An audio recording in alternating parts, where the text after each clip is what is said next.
Hello, my name is Sabina Haqqani and I'm an associate at the Feldstein Family Law Group. In today's video, I will be discussing the impact of the Limitations Act on the equalization of net family property only, as there are other deadlines for trust claims.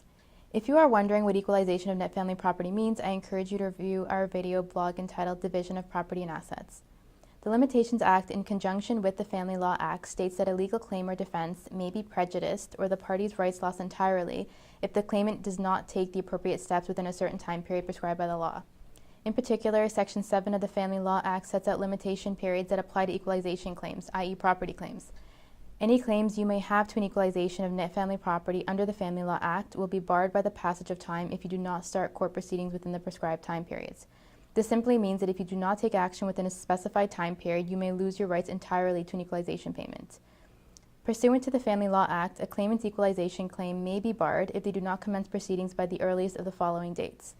Number 1, 6 years from the date of the spouses separate without reasonable prospect of reconciliation. Number 2, 2 years from the date of the divorce order. Or number 3, 6 months after the first spouse's death. Often, people do not appreciate the importance of a limitation period. If these time periods have lapsed, you may have lost your entitlement to an equalization of net family property completely. It is also important to consider the circumstances where spouses disagree about the date of separation, as this will impact the limitation period. The determination of the separation date is a question of fact that is to be determined based on the evidence. It is not uncommon for parties to disagree about when they separated, particularly if they continue to reside together in the matrimonial home.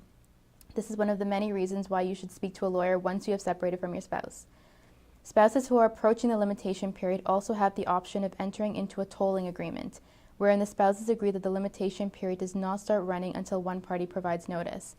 This can avoid the costs of commencing a court application, particularly where parties intend to work towards a negotiated settlement. For more information regarding these limitation periods and how to ensure your rights are protected, please contact our office for a consultation at 905-415-1636.